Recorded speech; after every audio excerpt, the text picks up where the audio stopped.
E aí, galerinha, voltamos para fazer a nossa revisão, que agora é a 32.2, onde falamos aí sobre a questão industrial do espaço norte-americano. Falamos também sobre a questão da Alemanha, essa diferença que tem no desenvolvimento econômico, social, industrial da Alemanha Ocidental e Oriental. Então vamos lá no quadro para a gente poder reforçar ainda mais, antes da atividade, a nossa aula sobre as potências econômicas, parte 2.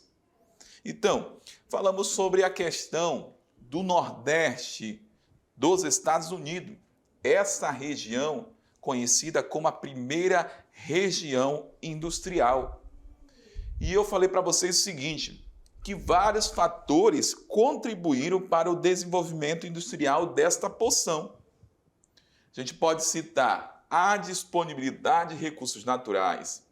Essa disponibilidade de recursos naturais muito importante lá no século XVIII e XIX, até porque no século XVIII e XIX nós não tínhamos transportes modernos, tecnologias avançadas que, de certa forma, favoreciam, de repente, a instalação de uma indústria fora da área fornecedora da matéria-prima.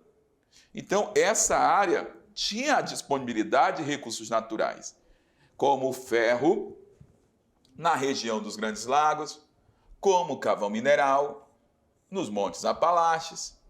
Também essa área tinha uma estrutura já de portos na costa leste, que favoreceu toda essa questão da relação comercial, das importações e exportações.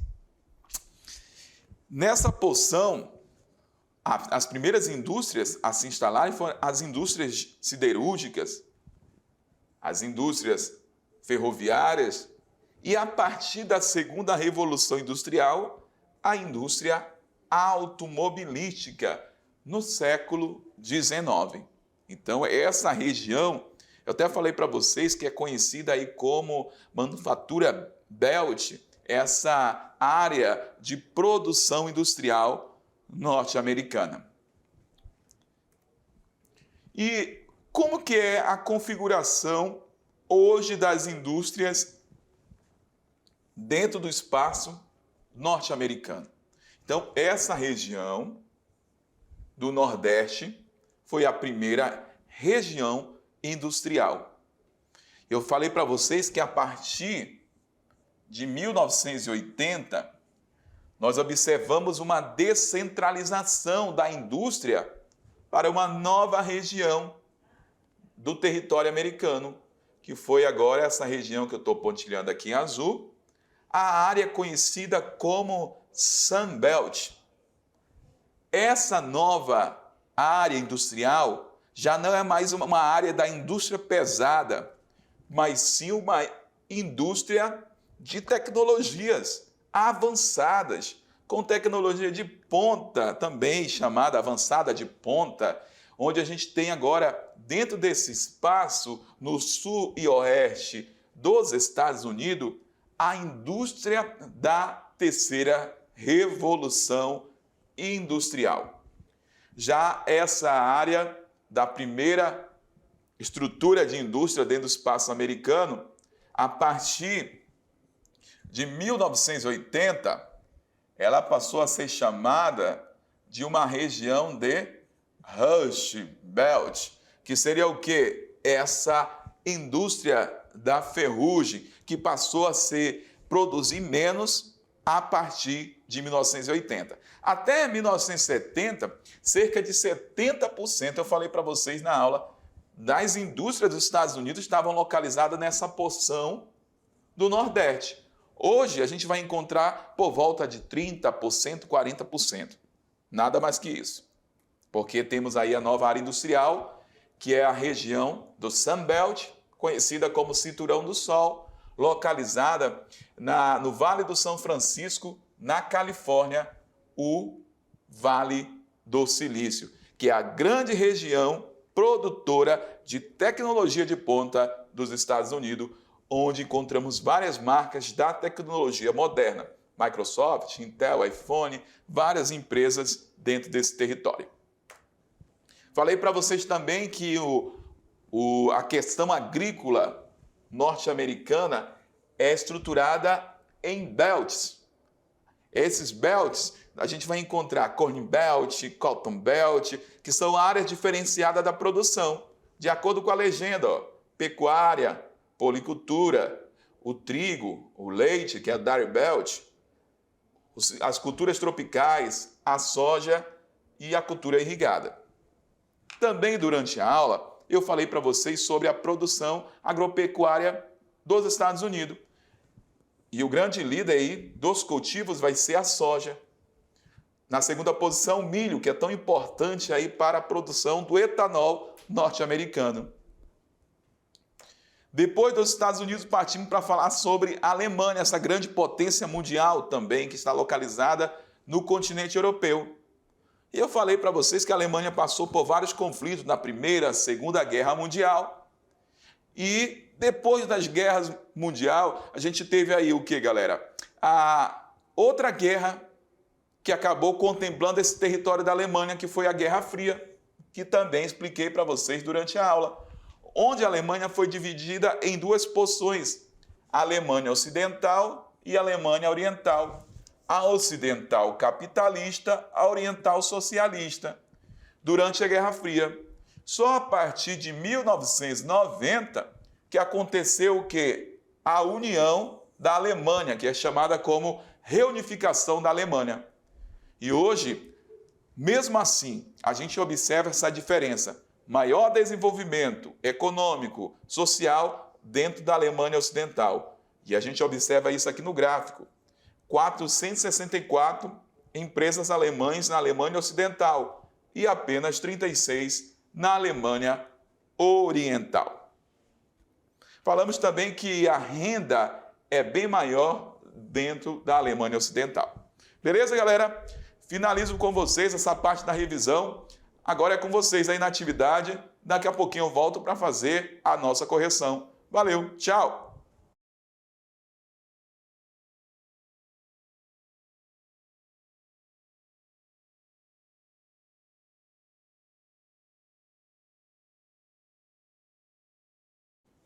Pronto, galera, voltamos. Foi rápido demais.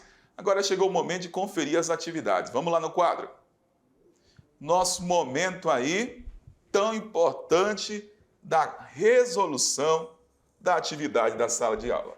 Você já fez, agora a gente vai verificar, comentar o que você marcou, de repente ficou com dúvida em relação a alguma alternativa.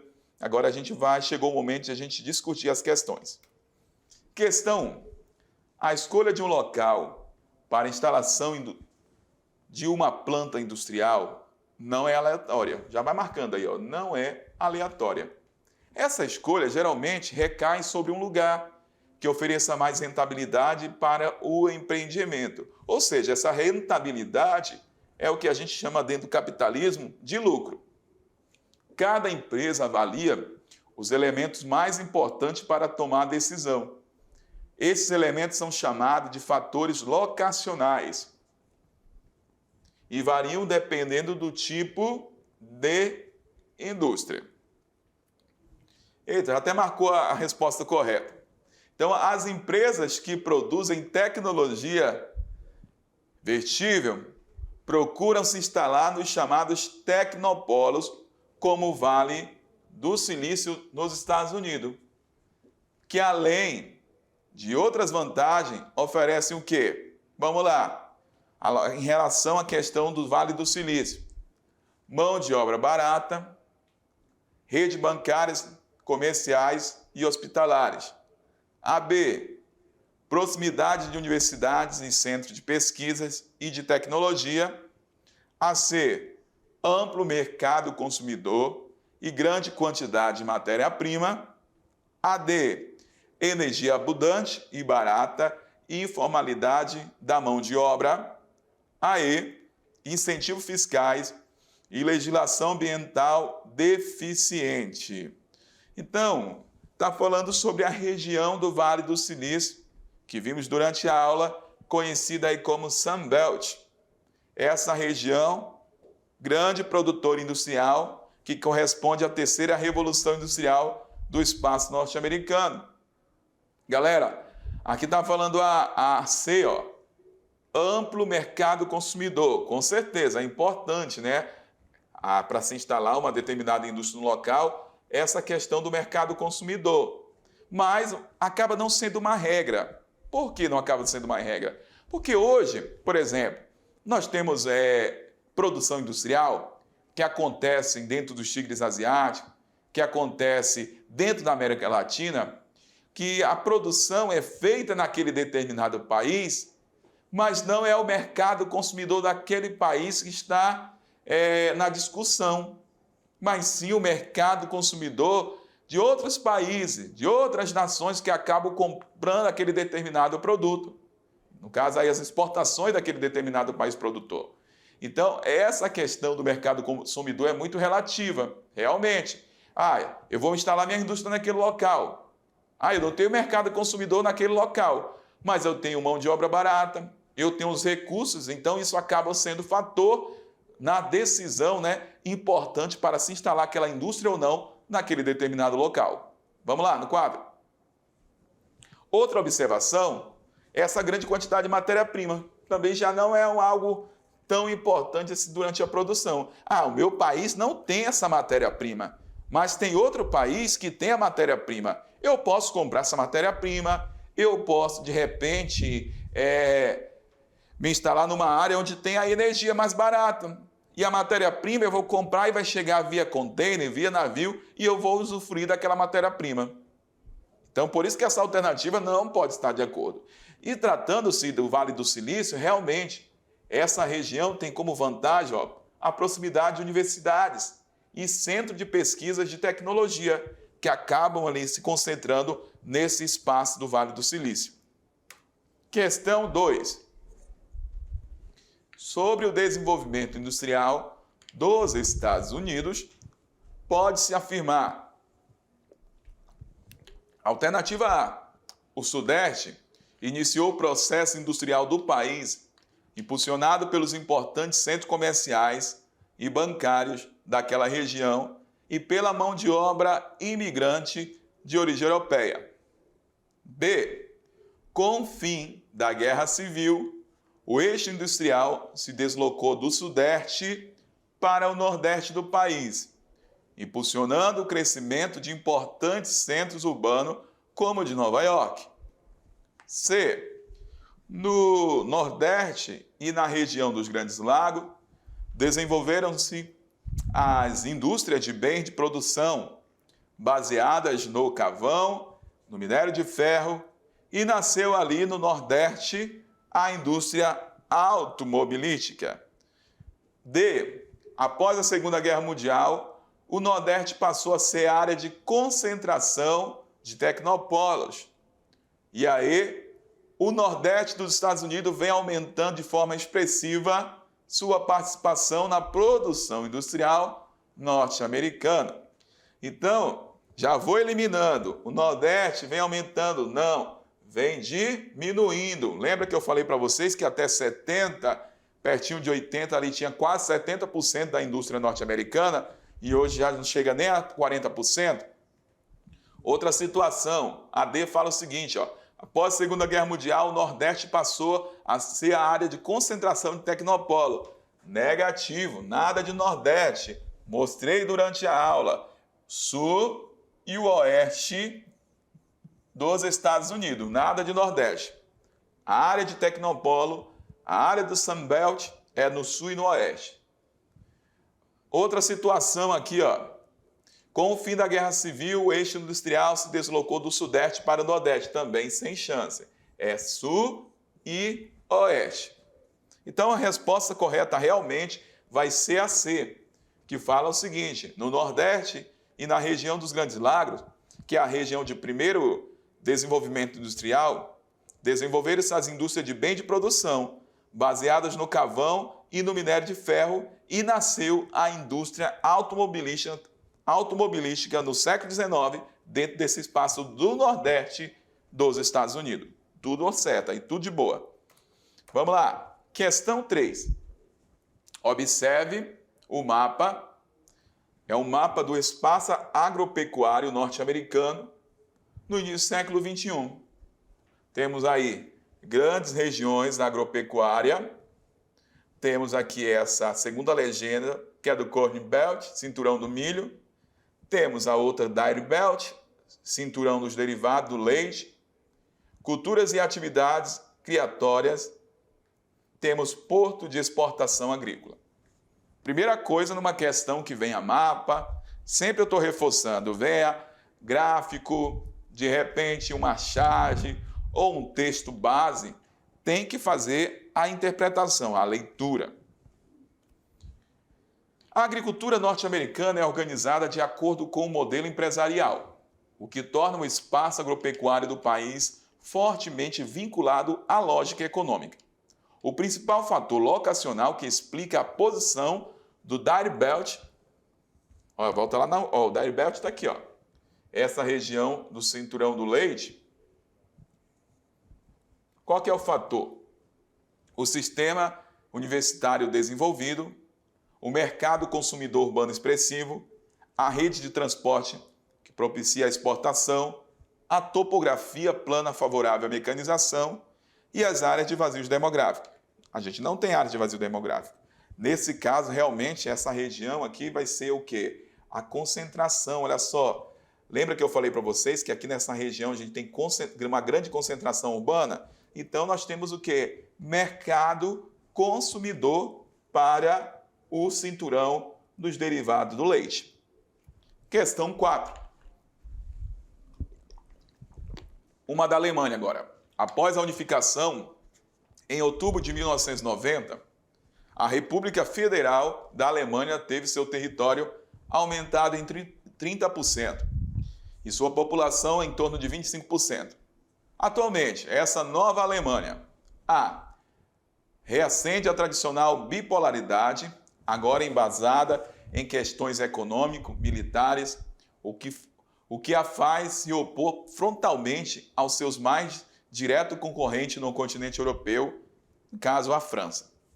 Se ajusta rapidamente às exigências da União Europeia no sentido de fortalecer o Estado e promover uma política nacionalista, fechando as fronteiras às imigrações internacionais.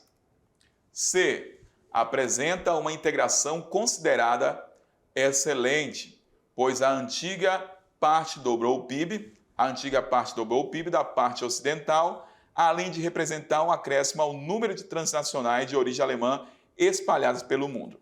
E a D está sendo obrigada a rever os conceitos de justiça social existentes na parte ocidental, pois a parte integrada tem menores índices de desemprego e padrão de vida mais alto. Sem chance. Falei para vocês, tem maiores índices de desemprego e ainda tem o padrão de vida mais baixo dentro da Alemanha Oriental. A C fala o seguinte, tem a integração considerada excelente, pois a antiga parte dobrou o PIB. Não, o menor PIB também a gente encontra dentro da Alemanha Oriental, porque a maior parte das indústrias e empresas estão localizadas na Alemanha Ocidental. Então aí eu falo o seguinte, ainda convive com as diferenças sociais, econômicas entre as duas partes, ou seja, entre a ocidental e a oriental, e enfrenta problemas de integração interna, pois os alemães orientais sofreram com o chamado choque do capitalismo, porque a partir de 1990 houve o que, galera? Esse processo de integração das duas Alemanhas. Questão 5. Sabendo-se que após a Segunda Guerra Mundial, os países europeus estavam devastados pelas sucessivas batalhas.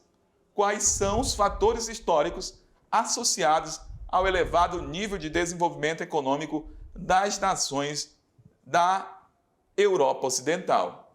Novamente, algo que vai retratar a questão da Guerra Fria e o plano de desenvolvimento Marshall, que foi muito importante para o desenvolvimento da Europa. Então, olha só, o Plano Marshall, também conhecido como Programa de Recuperação Europeia, pós-Segunda Guerra Mundial, foi um instrumento adotado pelos americanos para atrair um modelo capitalista para a porção do continente europeu, composto por um pacote de investimentos bilionário nos países da Europa Ocidental. O Plano Marshall, associado à condução das políticas econômicas e sociais dos governos locais, impulsionou a região ao elevado nível de desenvolvimento econômico, político, social que atualmente apresenta. Então é tudo isso, galera. Olha só, você tem que lembrar o seguinte, esse investimento do Plano Marshall não foi por acaso. O investimento foi para poder garantir o quê? Esse isolamento da Europa no contexto da Guerra Fria e não se aproximar ao mundo socialista. Beleza? Feita a correção, um grande abraço e até a próxima aula. Tchau!